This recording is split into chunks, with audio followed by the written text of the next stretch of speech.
Picalú, creatividad e inspiración en tus oídos. La chica invisible.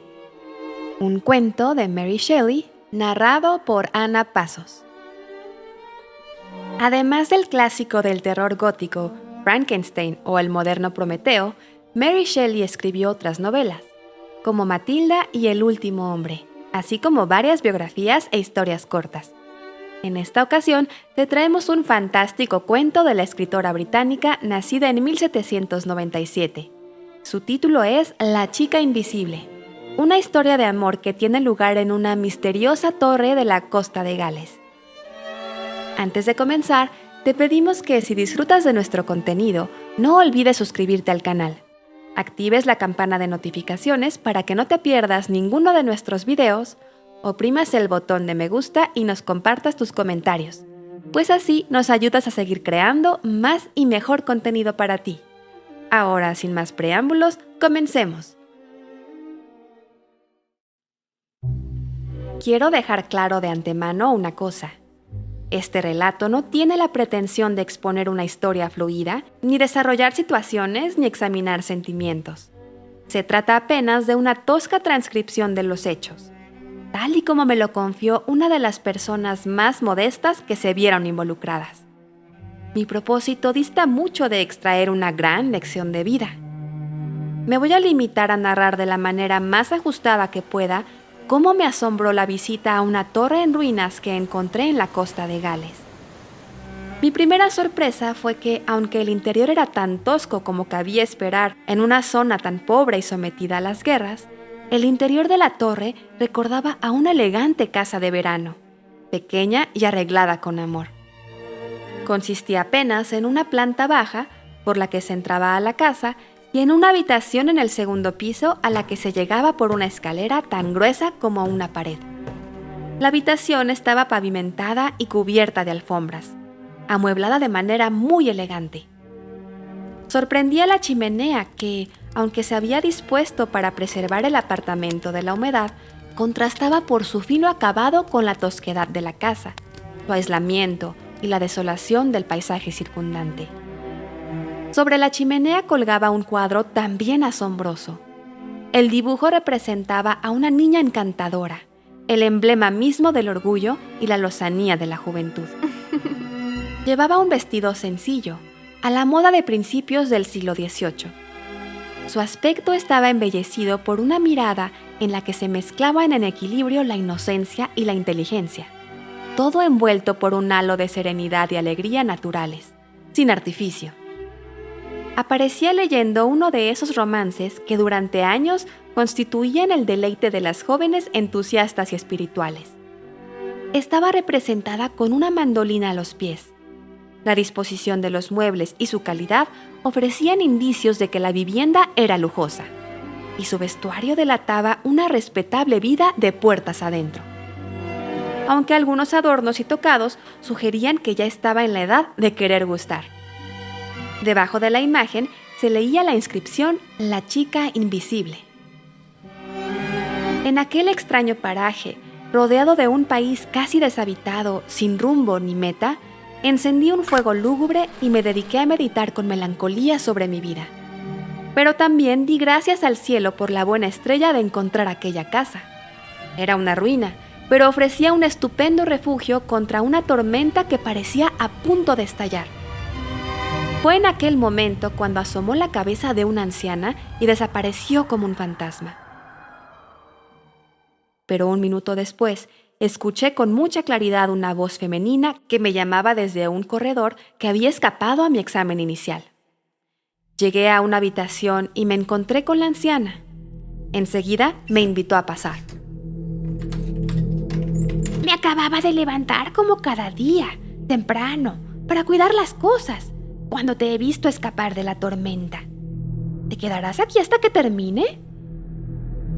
Estaba a punto de decirle a mi amable anfitriona que, cuando el cielo ruge, cualquier establo parece un palacio e interesarme por esas cosas que decía cuidar a diario. Pero me sorprendí preguntándole por la chimenea, el cuadro y la inscripción que tanto me habían impresionado.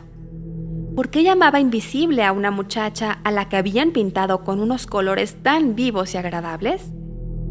La anciana respondió a mi curiosidad con un relato algo confuso que después cuajó en mi imaginación hasta asumir la siguiente forma. Debemos, antes que nada, trasladarnos unos años atrás. Una tarde de septiembre, el cielo parecía sereno, pero empezaba a ofrecer también síntomas de una tempestad inminente. A un pueblo costero situado a 15 kilómetros de donde la anciana y yo conversábamos, llegó un hombre con la intención de contratar un bote que lo llevase a la capital. La distancia no era intimidante, pero el estado del cielo disuadió a los marineros, hasta que dos valientes, o necesitados, se ofrecieron por motivos distintos a facilitar la singladura. Uno de ellos, padre de familia numerosa, se decidió por la recompensa que ofrecía el recién llegado. El otro, que resultó ser el hijo de mi anfitriona, movido por la audacia juvenil. El viento era bueno, de manera que esperaban llegar a destino antes de que anocheciese, sorteando así los peligros de la tormenta. Zarparon de buen ánimo. Al menos los pescadores estaban contentos. El recién llegado se mantenía en un ánimo melancólico, más profundo que el vestido de luto que llevaba. Había algo más que tristeza en él. Parecía que no había sonreído nunca. Era como si un terrible pensamiento oscuro y amargo hubiese hecho nido en su cerebro. El extranjero no dijo su nombre, pero uno de los lugareños le reconoció. Era Henry Vernon, hijo de un baronet propietario de una mansión a unos 5 kilómetros de la ciudad donde había solicitado que lo trasladasen. La mansión estaba casi abandonada, pero los Vernon todavía la visitaban de vez en cuando. Se decía que el padre, Sir Peter, había pasado un par de meses la primavera anterior y que Henry la visitaba durante sus transportes románticos. El bote no avanzaba tan deprisa como ellos esperaban. En cuanto se adentraron en el mar, les falló la brisa, de manera que dependían exclusivamente del remo y de la fuerza de sus brazos para sortear el promontorio y alcanzar su meta. Todavía estaban muy lejos del puerto, cuando el viento cambió y empezó a azotarles a ráfagas, en direcciones contrarias. La noche precipitó una oscuridad muy densa, y las rocas empezaron a romper con una violencia espantosa, amenazando aquella barca que parecía una corteza arrastrada por la musculosa corriente de un río. Tuvieron que bajar todas las velas y remar con todas sus fuerzas. Incluso Henry agarró un remo y, arrastrado por el miedo, consiguió durante unos minutos mover la madera con la fuerza de un marinero experimentado. Los dos pescadores habían charlado mucho hasta ese momento, pero ahora se hundieron en el silencio, apenas roto para darse instrucciones. Uno iba pensando en su esposa y sus hijos, y maldijo en la mente el capricho del forastero y las monedas con las que le había tentado. El muchacho pensaba menos, le movía la aventura, mientras que Henry se lamentaba con una sinceridad algo fingida de aquel capricho con el que había puesto a otros en peligro. Henry quiso resarcirse animando a sus compañeros de viaje. Su voz sonaba llena de coraje y era coherente con el esfuerzo que hacía con el remo. La única persona que no parecía completamente concentrada en aquella tarea era un cuarto tripulante encargado del equipaje. De vez en cuando miraba a su alrededor como si aquel asunto no fuese con él y esperase ver aparecer algo tras las crestas de las olas. Finalmente exclamó: ¡Sí! ¡Lo veo! ¡El faro! ¡Sí podremos llegar! ¡Estaremos a salvo! Ambos remeros giraron la cabeza, pero sus miradas solo apresaron una oscuridad sin fisuras.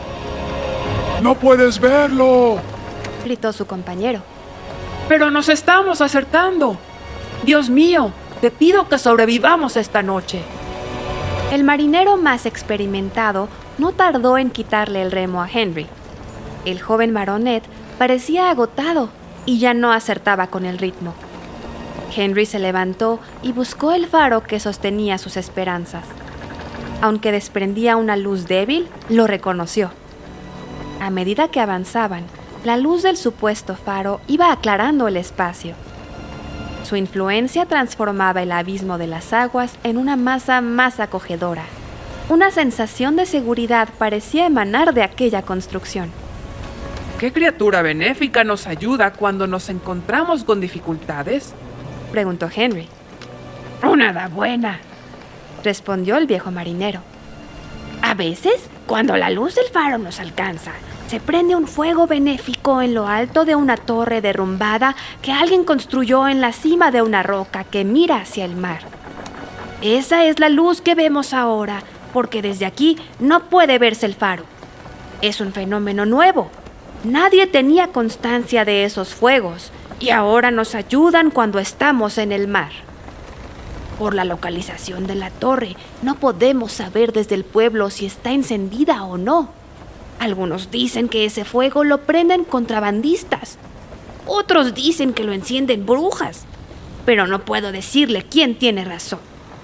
Sé de una expedición que fue a buscar respuestas y solo encontraron las paredes desnudas de la torre. De día está desierto y esta noche, cuando nos adentramos en el mar, la torre estaba apagada. Se dice, dijo el marinero más joven, que estos fuegos benéficos arden gracias a un fantasma que perdió a su doncella en estas mismas aguas y que todavía la busca con el ánimo destrozado. Nosotros llamamos a esta doncella la chica invisible.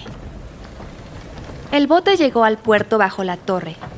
Henry levantó la mirada. La luz todavía ardía. Con ciertas dificultades, peleando duro contra las olas y los rompientes que parecían aguardar maliciosos en la oscuridad, alcanzaron la orilla. Después arrastraron el bote hacia el interior de la playa. Al poco rato empezaron a ascender por un sendero cubierto de maleza y sotobosque, guiados por el marinero más experimentado. Así fue como encontraron la entrada de la torre. No vieron ninguna puerta ni abertura. Todo estaba oscuro como una tumba y frío y silencioso como la mismísima muerte. No tiene ningún misterio, dijo Henry.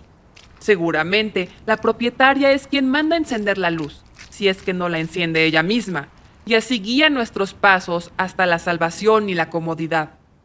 Entraremos en esta torre, pero casi puedo garantizarle que no verá ni rastro de la chica invisible ni volverá a encenderse la luz. Una aventura romántica de la clase más desagradable, murmuró Henry mientras tropezaba por culpa de una irregularidad del terreno. Seguro que la mujer que enciende la luz del faro es vieja o fea. De otro modo, este lugar no sería tan inhóspito. Después de buscar un rato, los marineros dieron con la puerta y las escaleras, y con cierto esfuerzo llegaron al piso superior. La habitación estaba vacía, pero se encontraban tan cansados que no les importó tumbarse sobre el duro suelo, y el sueño tardó poquísimo en apoderarse de su mente. Sus sueños fueron prolongados y profundos. Henry fue el primero en despertarse. Estaba acostumbrado a la comodidad y le dolía la espalda de estar tumbado sobre el suelo. Se levantó y se acercó a la ventana. Allí se sentó con la espalda apoyada en la pared. Se había olvidado de los peligros, del misterioso fuego y del guardián invisible. Su pensamiento se entregó al destino miserable que sumergía su vida en una pesadilla. Necesitaría un libro de buen tamaño para dar cuenta de las circunstancias que transformaron al alegre Henry en el doliente más triste de la comarca, atrapado en el cepo del dolor. Pero intentaré condensar el camino que llevó al muchacho a la miseria. Henry era el único hijo de su padre y sentía por él tanta idolatría como lo permitía el carácter violento de aquel baronet. También fue educada en aquella casa una joven huérfana que, pese a recibir una educación generosa y amable, jamás dejó de sentir un temor reverencial ante la autoridad de Sir Peter. El hombre era viudo y los dos niños, el natural y la adoptada, eran las únicas personas de su sangre sobre las que podía ejercer a capricho sus enfados y su afecto. Rosina era una muchacha alegre, un poco tímida, y se cuidaba mucho de disgustar a su padre adoptivo. La historia que viene a continuación, seguro que la han leído en otra parte. Fueron compañeros de juegos infantiles y terminaron enamorándose al progresar en la edad. Rosina se asustó al vislumbrar el sendero por el que estaban a punto de adentrarse. La idea de que Sir Peter lo desaprobase la llenaba de terror anticipatorio. Pero otras veces se consolaba pensando que quizás Sir Peter la había adoptado pensando en que sería la novia ideal de Henry, que progresaban en la senda de los deseos del padre.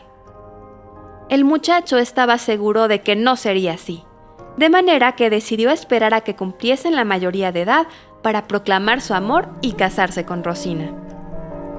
Entretanto, tuvo mucho cuidado de no revelar antes de tiempo cuáles eran sus intenciones, con el propósito de proteger a su amada niña de las habladurías.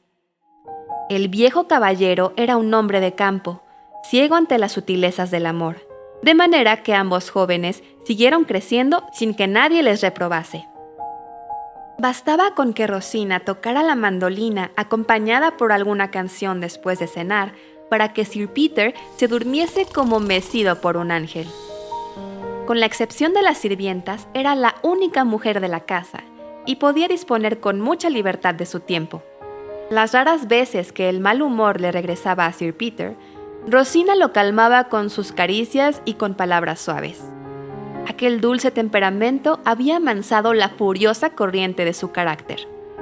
Si alguna vez el espíritu humano ha vivido en un paraíso, se parecía al ambiente que organizó Rosina alrededor de su padre adoptivo.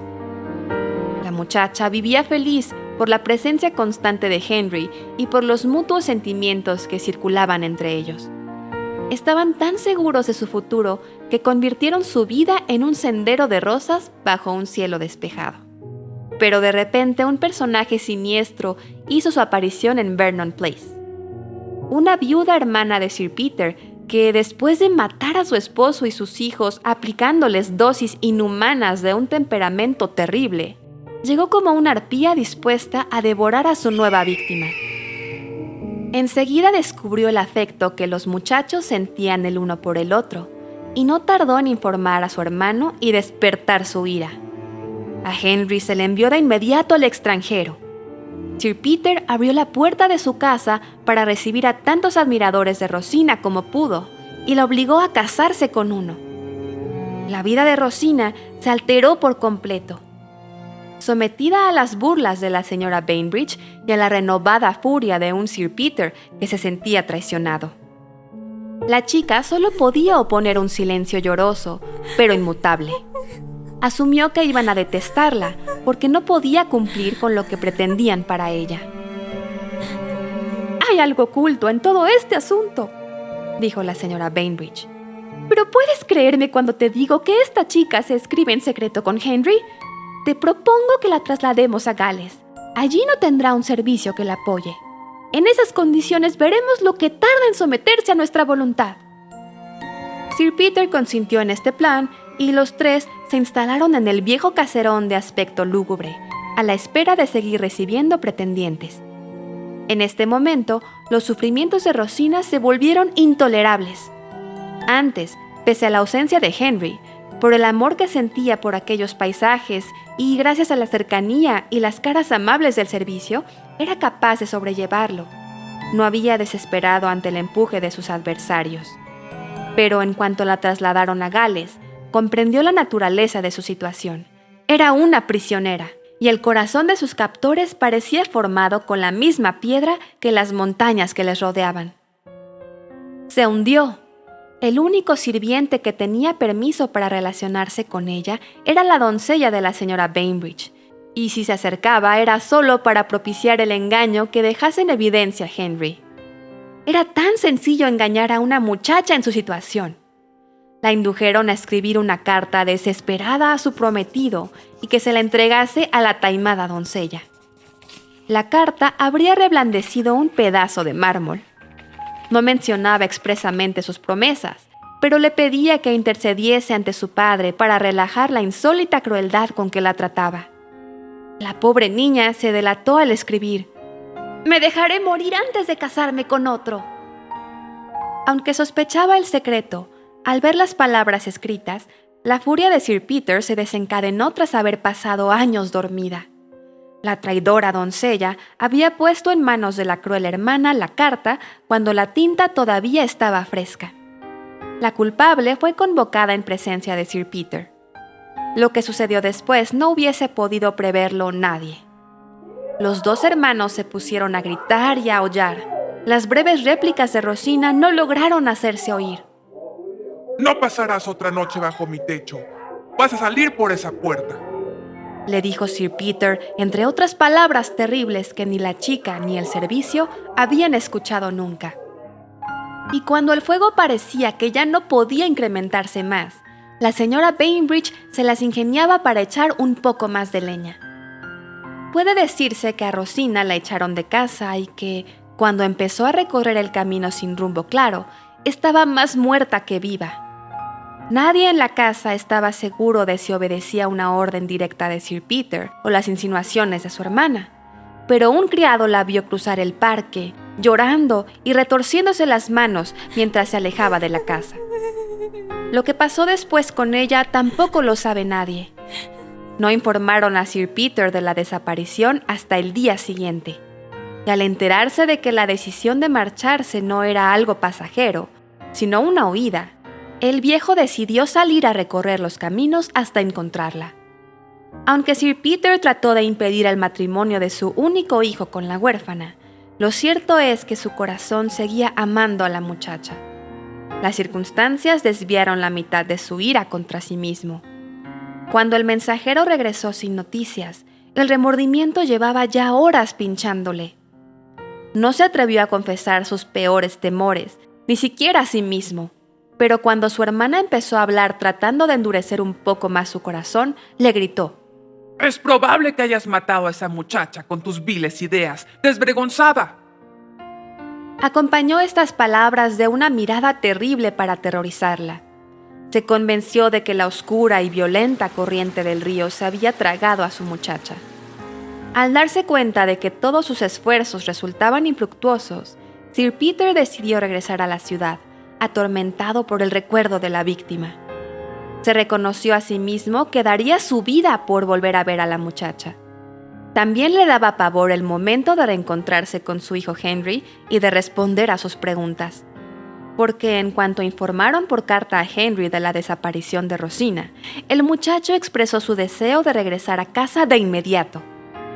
Sir Peter le imaginó visitando su tumba y paseando melancólico por los bosques y las villas donde se gestó su amor, pero sabía que tampoco resistiría la tentación de averiguar qué había pasado. Hizo 1000 preguntas, pero le respondieron con el mismo silencio ominoso. Solo cuando se puso más serio e insistente, logró que los sirvientes le contasen toda la verdad sobre el comportamiento de su odiosa tía. Desde ese momento, se sintió como si fuese un caballo montado por la desesperación. Culpó a su venerable padre de aquel oscuro crimen. Sintió a las Euménides torturando su alma y exigiendo venganza. Se alejó de su padre para visitar Gales con el objetivo de recuperar por lo menos los restos de Rosina. Comprendió los aspectos morbosos de su empresa, pero no por ello se detuvo. Estaba en medio de esta expedición cuando apareció en el pueblo costero. Sus pensamientos estaban entregados a la desesperación y a la muerte. No podía apartar de su cabeza lo mucho que tuvo que sufrir un ánimo tan amable como el de Rosina antes de arrojarse a la muerte. Mientras estaba sumergido en estas siniestras ensoñaciones, acompañadas por el monótono rugido del mar, las horas volaron y Henry solo recuperó la conciencia del tiempo transcurrido al ver cómo la luz de la mañana se arrastraba desde su retiro oriental y amanecía sobre el océano salvaje, que seguía rompiendo su vanguardia contra la orilla rocosa. Sus amigos se despertaron al fin y todos se prepararon para partir. Se acumularon las malas noticias. El agua del mar había echado a perder las provisiones y era imposible navegar con aquel bote destrozado. Tras horas de esfuerzo estaban hambrientos y todavía no podían zarpar. Sabían que había una cabaña de pescadores a 3 kilómetros de distancia. Allí podrían descansar. Lo consideraban un sitio más acogedor que la torre ruinosa que les había salvado. Henry volvió a mirar atrás, pero la torre seguía en silencio, como vacía, y decidió convencerse de que aquella luz parecida a un faro era una creación de su mente. Llegaron a la cabaña, que estaba habitada por un pescador y su familia, y allí disfrutaron de un almuerzo hogareño antes de prepararse para regresar a la torre y terminar de reparar el bote. Durante la conversación, Henry hizo varias preguntas en relación a la chica invisible y su luz. Todos estaban más o menos de acuerdo en que su aparición era reciente y que no disponían de una explicación natural para aquel fenómeno. 2 o 3 de los hombres que vivían en la cabaña aseguraban que habían visto una figura femenina paseando por el bosque cercano y también que por la zona merodeaba una mujer extranjera. Algunos decían que la vieron paseando por el promontorio y otros que la vieron comprando pan. Sospechaban que se trataba de la misma muchacha, pero no eran capaces de asegurarlo ni de extraer la menor conclusión. Los habitantes de aquella aldea parecían demasiado estúpidos para sentir curiosidad. Jamás habían emprendido una investigación por su propia voluntad. Los marineros dedicaron el día entero a reparar el bote. El sonido de los martillos y las voces de los hombres resonaron a lo largo de toda la costa, mezclados con el sonido de las olas. No era el momento de explorar la presencia de ese ser, humano o sobrenatural, que se dedicaba a encender de noche aquellos fuegos. Pero Henry estaba demasiado ansioso para esperar la oportunidad adecuada. Se acercó de nuevo a la torre y buscó por los alrededores en vano. Renunció a resolver el misterio y se sumergió en pensamientos que lo llevaron muy lejos. De repente, sus ojos se sobresaltaron ante la aparición de un zapato. No se había visto una pieza de calzado tan menuda y elegante desde los tiempos de Cenicienta. El zapato, por supuesto, no podía hablar, pero se las arreglaba para contar una historia de elegancia, belleza y juventud. Henry lo recogió. Muy a menudo había admirado el pequeñísimo pie de Rosina, y su primer pensamiento lo dedicó a pensar si le hubiese quedado bien. Todo era muy extraño. Supuso que pertenecía a la chica invisible. Después le pareció ver una forma, parecida a un hada, que encendía la luz. Si se trataba de una forma material, sin duda necesitaba calzado. No se le había ocurrido hasta ese momento. Estaba perturbado por el recuerdo del pie de Rosina. No era capaz de pensar con claridad. La imagen de los muertos volvía a inmiscuirse en su presente para alterarlo. Un millar de recuerdos hogareños, infantiles, dulces, inocentes y amorosos, colmaron el corazón de Henry de una manera que terminó sentándose en el suelo para llorar con amargura por el destino miserable de aquella huérfana tan dulce.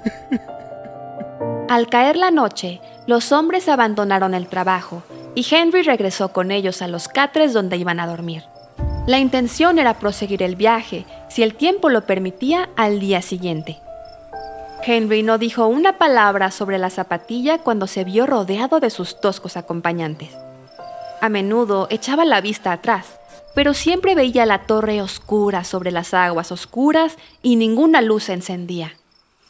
Llegaron al alojamiento y, aunque se había dispuesto que Henry dormiría en la única cama, se negó a dejar a la anfitriona sin lecho y extendió su capa sobre un montón de hojas secas. Le costó conciliar el sueño. Durmió unas horas. Cuando se despertó, todo estaba quieto y el silencio solo quedaba desmentido por la respiración de sus compañeros. Se levantó y vio el plácido mar donde se reflejaba la robusta torre. La luz ardía y sus rayos atravesaban la fina superficie de las aguas. Se felicitó por aquel imprevisto. Abandonó a toda prisa la cabaña con la idea de devolver el zapato a su propietaria como un acto de cortesía.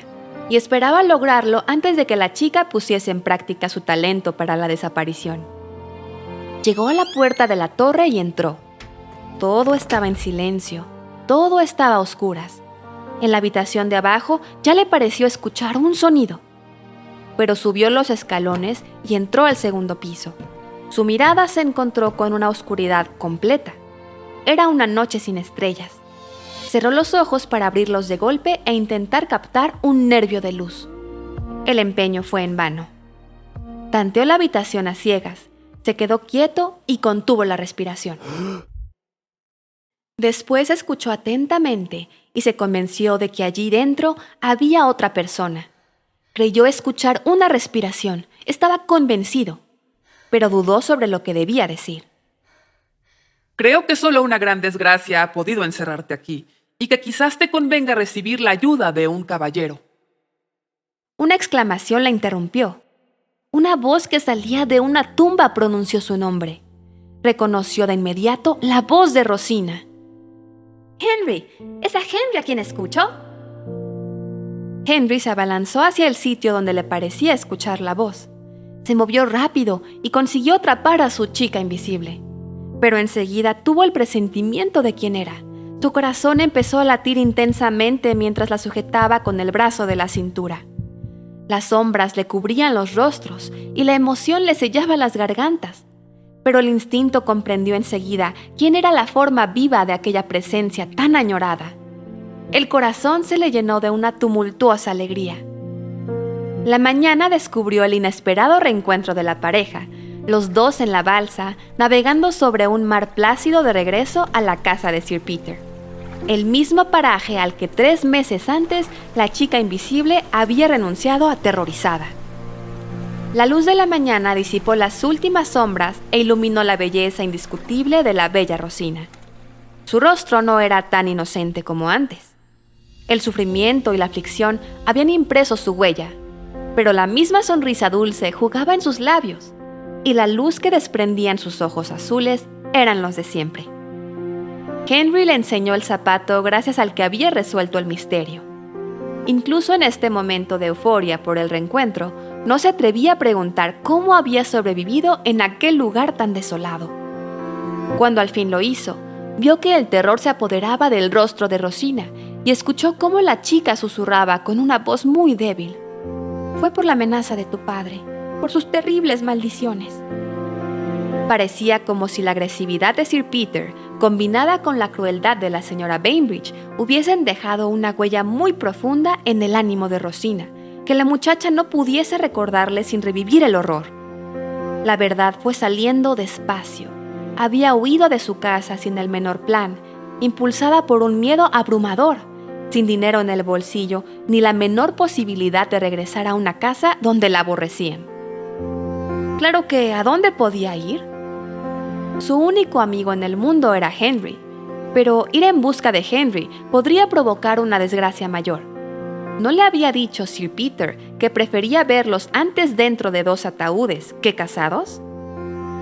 Después de andar mucho de día y de refugiarse de noche, llegó a esta torre desierta que de repente le pareció el refugio ideal. ¿Cómo había sobrevivido a partir de entonces? Apenas podía decirlo. Pasaba el día vagando por el bosque y se refugiaba de noche en la torre. La noche era su momento favorito.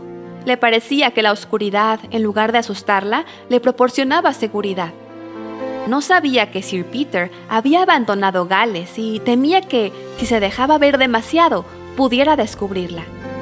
Su única esperanza era que Henry regresara y la encontrase, pues estaba segura de que Henry nunca se cansaría de buscarla. Le confesó que durante el duro invierno muchas veces se había dejado llevar por la desesperación. Temía que le fallase la salud, que sus huesos se derrumbasen. Nada la aterrorizaba más que morir y no volver a ver a su Henry. Y lo cierto es que, pese a todos los cuidados con los que fue tratada antes de que pudiera disfrutar de las comodidades de la vida civilizada, contrajo una enfermedad que la mantuvo varios meses lejos de su color y de su peso naturales. Pero poco a poco se fueron pareciendo más a la imagen que el pintor captó de ella antes de que la visitase la tristeza. Es una copia de este retrato el cuadro que decora la chimenea de la torre. La escena rememora el momento en el que encontró un refugio a sus padecimientos. Sir Peter dijo que se sentía aliviado de los remordimientos y estaba encantado de volver a relacionarse con su huérfana. Se mostró ahora tan a favor del enlace con Henry como antes se había mostrado reacio. A la señora Bainbridge no la volvieron a ver nunca. Cada año pasaban unos meses en su mansión de Gales, la casa donde habían experimentado los primeros pasos de su felicidad conyugal, donde los sentidos de la pobre Rosina volvieron de nuevo a la vida después de tantas persecuciones crueles. Henry puso mucho cuidado en arreglar la torre y en amueblarla como yo la vi, y a menudo la visitaba con la chica invisible a su lado para rememorar la insólita cadena de circunstancias que volvió a reunirles protegidos por las sombras nocturnas.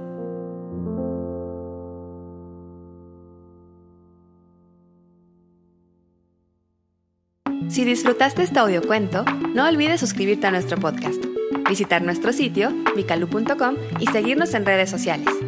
En Facebook, Instagram y Twitter puedes encontrarnos como @revista Vicalu. Gracias por escucharnos y hasta la próxima.